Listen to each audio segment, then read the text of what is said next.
மோசே ஜெபித்த ஜெபம் ஜனங்கள் மீது ஆண்டவருக்கு ஒரு பரிதாபத்தை கொண்டு வந்துச்சு. தேவன் அசைக்கிற ஜெபத்தை செய்யணும். ஆமா, நம்ம ஜெபம் எப்படி? தேவன் அசைக்குதான் நம்முடைய ஜெபங்கள். தேவனை அசைக்கிற ஜெபத்தை தான் நம்ம ஏறெடுக்கிறோமா? யோசியுங்கள். மோசேயோட ஜெபம் தேவன் அசைச்சிச்சு. ஆபிரகாம் ஜெபம் தேவன் அசைச்சிச்சு, ஆண்டவர் காப்பாத்தினாரு. ஆமோஸின் ஜெபம் தேவன் அசைச்சிச்சு. நம்முடைய ஜெபங்கள் தேவனை அசைக்கிறதா? தேவன் நம்முடைய ஜெபத்திற்கு செவி கொடுக்கிறாரா? பரிந்து நம்முடைய தேவைக்கு ஜெபிக்கிற ஜெபத்துக்கு பதில் வருது இல்லையோ, மற்றவர்களுக்கு பரிந்து பேசுகிறதை கேட்கும் பொழுது தேவன் மனதுருகி மனஸ்தாபப்படுகிற ஆண்டவராயிருக்கிறார். அதனால தேசத்திற்கு ஜெபிக்கணும், திறப்புல நிற்கணும். உண்மையா பாரப்படுறவங்களுக்கு தாங்க வானங்கள் திறக்கப்பட தேவ தரிசனங்கள், தேவ வெளிப்பாடு, தேவ சிங்காசனம் காண்பிக்கப்படுவது மாத்திரமல்ல, தேவனுடைய கரம் பலமாய் அமர்ந்தது, தேவனுடைய சத்தம் பேசப்படுகிறது. தேவன் பரிந்து பேசுகிற ஆவியுள்ளவர்களுக்கு அந்த பாக்கியத்தை கொடுக்கிறார். நிறைய காரியத்தை காண்பிக்க ஆசை நேரம் இல்லை. இனி வாசிங்க எசேக்கியேல் 24வது அதிகாரம் 18வது வசனம். எசேக்கியேல் 3வது காரியம், எசேக்கியேலுடைய வாழ்க்கை குறித்து எசேக்கியேல் 24வது அதிகாரத்திலே, ஜஸ்ட் a minute,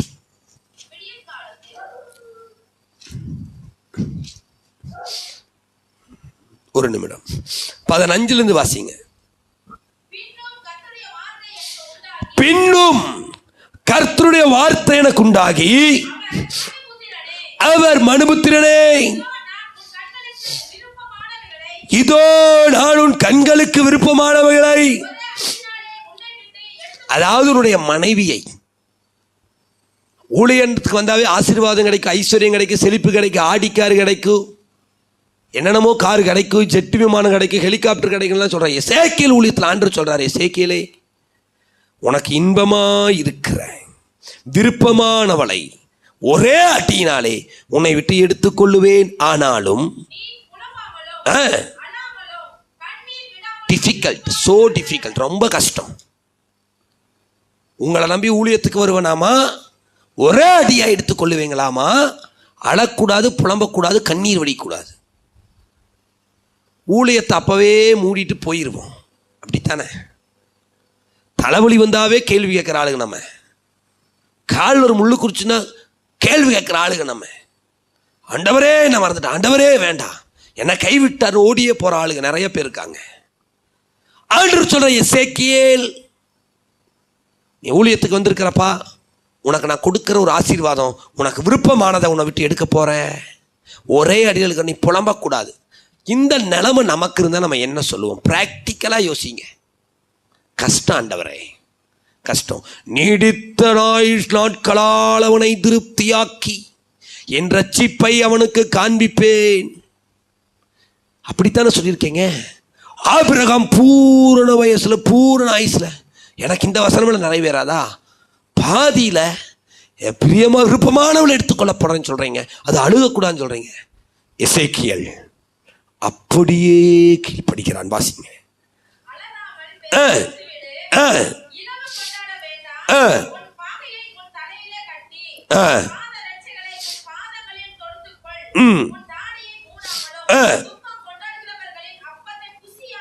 இளவு சோறு சாப்பிடக்கூடாது.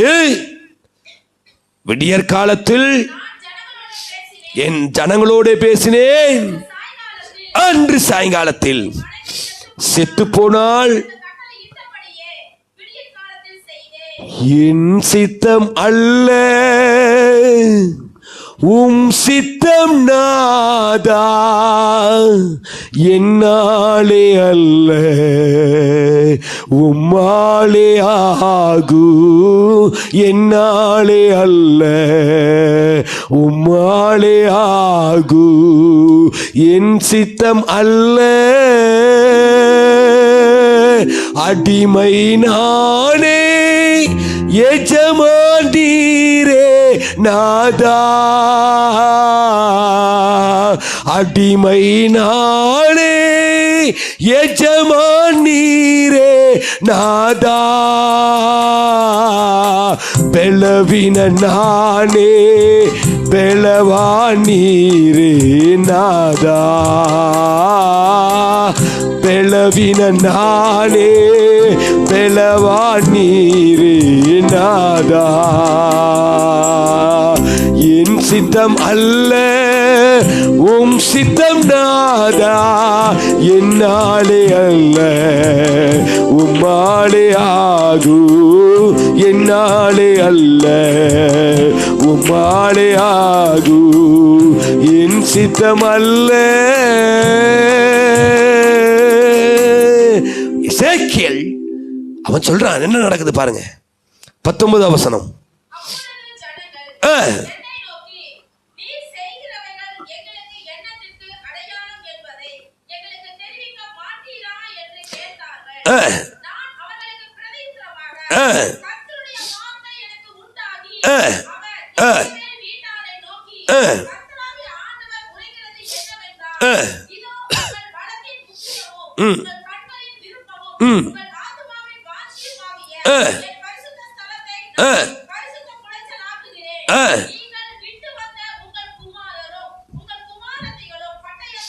நீங்கள் நியாய தீர்ப்புக்கு ஆயத்தமாகிறீர்கள் என்பதற்கு அடையாளமாய் என்னுடைய குடும்பத்தை தேவன் அடையாளமாக்கி இருக்கிற எசேக்கியேல் சொல்றார். நல்லா கவனிங்க, நல்லா கவனிங்க. எருசலேம் நகரத்தார் செய்த அருவருப்பு நிமித்தம் ஆண்டவர் அவர்களுக்கு மீது வருகிற பட்டயத்திற்கு அடையாளமாய் உன்னுடைய மனைவிதான் இதுக்கு அடையாளம். உன்னுடைய மனைவியை சாக கொடுத்த போது நீ துக்கப்படாமல் இருப்பதற்கு என்ன காரணம் கேட்டா, நீ அவர்களுக்கு சொல்ல வேண்டும் என்பதை மனைவியையே ஆண்டவர் அடையாளமாக ஒப்பு கொடுப்பதற்கு நான் ஆயத்தம். ஒரு ஆழமான அர்ப்பணிப்புள்ள குடும்பம், கர்த்தரிடத்திலிருந்து பெற்றுக்கொள்வதற்கல்ல, அவர் நாமத்திற்காக கட்டப்படுவதற்கு மாத்திரமல்ல மரிப்பதற்கும் ஆயத்தம் என்று நின்ற குடும்பம் எசேக்கியேல் குடும்பம். மனைவி இறந்து அதுதான் அடையாளம். அதுக்கு நாங்க ரெடி ஆண்டவரே, அதுக்கு நாங்க ரெடி. நீங்க ஜீவனை கொடுத்தாலும் உங்களுக்கு நாங்க நிற்போன்னு சொல்ல மாட்டோம். ஜீவன் போனாலும் கொன்று போட்டாலும் உமக்காக நீங்க சொல்றபடி கேட்டு நாங்கள் இறுதி வரைக்கும் வாழ்வதற்கு ஆயத்தம் ஆண்டவரே என்கிற அர்ப்பணிப்புள்ளவனுக்குத்தான் வானங்கள் திறக்கப்பட தேவ தரிசனங்கள் காண்பிக்கப்படுகிறது. அருமையானவர்களே, நம்முடைய அர்ப்பணிப்பு என்ன? நம்முடைய அர்ப்பணிப்புலே ஆழம் இருக்கிறதா யோசியுங்கள். ஆண்டவருக்கு முன்னதாக நம்முடைய அர்ப்பணிப்பு எந்த அளவுக்கு நம்ம அர்ப்பணிக்கணும். எசேக்கியேல் மனைவியையே பலிபீடத்தில் வச்சுட்டான். நாம பலிபீடத்தில் வைக்கிறோமா நம்ம ஆசையை, நம்முடைய விருப்பத்தை, நம்முடைய காரியத்தை இல்லையே, நம்முடைய ஆசைக்கும் நம்முடைய இச்சைக்கும் நம்முடைய விருப்பத்துக்கு தான் முக்கியத்துவம் கொடுத்து போயிட்டு இருக்கோம். இன்னும் நமக்கு ஆழமான அர்ப்பணிப்பு இல்லையே, ஆழமான பிரதிஷ்டை இல்லையே. யோசியுங்கள், ஆழமான அர்ப்பணிப்பு, ஆழமான பிரதிஷ்டை இந்த எசேக்கியேலுக்கு தான் வானங்கள் திறக்கப்பட தேவ தரிசனத்திலே தேவன் தன்னையே அக்கினிமயம் உள்ளவராக வெளிப்படுத்துகிறார். அக்கினிமயம் உள்ளவராய் வெளிப்படுத்துகிறார். அக்கினியான தேவனை எசேக்கியேல் பார்க்கிறது மட்டும் அவருடைய கரம் மீது பலமாய் அமர்ந்தது. தேவ சத்தத்தை கேட்டான், தேவ சத்தத்தை கேட்டான். ஒரு உன்னத அனுபவத்திற்கு நம்முடைய ஜீவியம் ஆயத்தம் உள்ளதாக இருக்கணும்.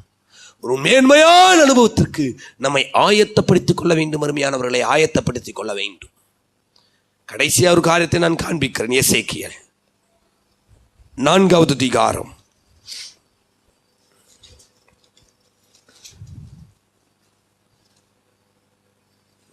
9வது வசனத்தை வாசிங்க.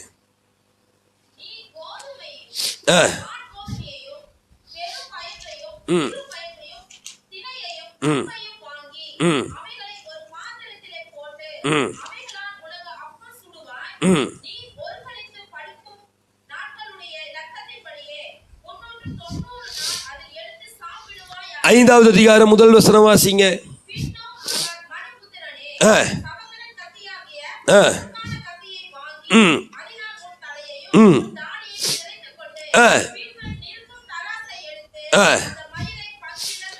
ஆண்டவர் என்னென்னவெல்லாம் சொல்றாரோ அது எல்லாம் எசேக்கியேல் செய்யறா. அவனே சொல்றான் பாருங்க, ஆண்டவர் எனக்கு கட்டளையிட்டபடி, ஆண்டவர் எனக்கு கற்பித்தபடி நான் செய்த. எசேக்கியேல் 37வது அதிகாரம் 7வது வசனம். எசேக்கியேல் 37வது அதிகாரம், எசேக்கியேல் 37வது அதிகாரம் 7வது வசனத்தை வாசிங்க. எனக்கு கட்டளையிட்டபடியே 10வது வசனம், எனக்கு கற்பிக்கப்பட்டபடியே. ஆமா, இதுல இருந்து அந்த பக்கம் இந்த பக்கம் அசையவே இல்லை, நகரவே இல்லை, வழி மாறல, தடமாறல. எனக்கு கட்டளையிட்டபடியே, எனக்கு கற்பிக்கப்பட்டபடியே ஆண்டவர் என்ன சொன்னாரோ அதை அப்படியே செய்து முடித்து நிறைவேற்றின எசேக்கியேலைத்தான் நாம் இங்கே பார்க்கிறோம். அருமையான தேவனுடைய பிள்ளைகளே, ஆண்டவர் என்ன சொல்றாரோ அதுக்கு அப்படியே கீழ்ப்படிதல். ஆண்டவர் கட்டளையிட்டபடியே செய்தேன், ஆண்டவர் கற்பித்தபடியே செய்தேன், அவங்களுக்கு தான் வானம் திறக்கப்படும். நம்ம சொல்ல முடியுமா தைரியமா? ஆண்டவர் எனக்கு என்ன சொன்னாரோ அப்படியே செய்தேன், ஆண்டவர் கட்டளையிட்டபடியே செய்தேன், ஆண்டவர் கற்பித்தபடியே செய்தேன். எசேக்கியேல் சொல்றார். இன்னொன்னு வாசிங்க, எசேக்கியேல் 37வது அதிகாரம்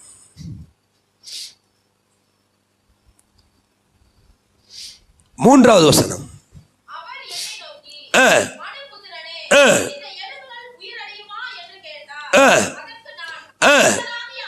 கர்த்தராகிய ஆண்டவரே, தேவரே, நான் ஒண்ணுமே இல்லப்பா. இத்தனை தரிசனத்தை பார்த்தவனுக்கு எப்படி இருந்திருக்கும்? நம்ம ஊர்ல மட்டும் யாராச்சும் ஒருத்தர் இப்படிப்பட்ட அனுபவத்துக்கு போயிருந்தா உண்மையாலுமே தலைக்கு ஒரு சக்கரை வச்சுதான் போகணும், அப்படி போயிருப்பாங்க. ஆனா அவர் சொல்றாரு, எசேக்கியேல், நான் ஒண்ணும் இல்லை, நீரே அறிவி, தாழ்மை உள்ளவர்களுக்குத்தான் தேவ தரிசனங்கள், வானங்கள் திறக்கப்படும். நான் சிறுகவும் நீர் பெருகவும் வேண்டும். என்னை தாழ்த்துவதற்கு தாழ்மையுடையவரா, எத்தனை காரியம் இருந்தாலும் எந்த அளவிற்கு தன்னை தாழ்த்துகளோ தாழ்மையுள்ளவர்களிடத்திலே தங்கிடுமே கிருபை. தாழ்மையுள்ளவர்களை தேவன் தேடுகிறார். என்னுடைய காரியம் ஒன்றும் இல்லப்பா, எசேக்கியேல் ஆண்டவர் உயிரடையுமா? ஆமா, இல்லைன்னு கூட அவர் சொல்ல தெரியாது, இல்லைன்னு கூட சொல்ல தெரியாது. தேவரீர் அதை நீரே பெரியவர், நீரே பெரியவர், நீரே பெரியவர். இப்படித்தான தாழ்த்தின எசேக்கியேலுக்கு தான் ஆண்டவர் உன்னத அனுபவங்களை கொடுக்கிறார், உன்னத அனுபவங்களை கொடுக்கிறார். இனி ஒரே ஒரு வசனத்தை நான் வாசித்து காண்பித்து முடிக்கிறேன். 6வதாக எசேக்கியேல் 3வது அதிகாரம்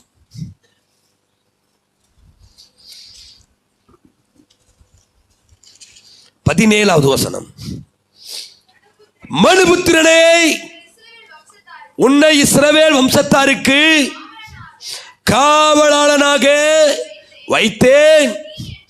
நீ என் வாயினாலே வார்த்தையை கேட்டு நீ காவலாளன், வாட்ச்மேன், நீதான் காவலாளி.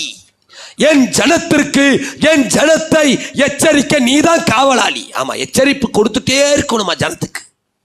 நீதான் காவலாளி, காவல்காரன். எச்சரிப்பு கொடுக்கலைன்னா தேசம் சீர்கட்டு போயிடும். அமெரிக்காவினுடைய முதல் ஜனாதிபதி ஜார்ஜ் வாஷிங்டன், அவர் என்ன தெரியுமா சொன்னாரு?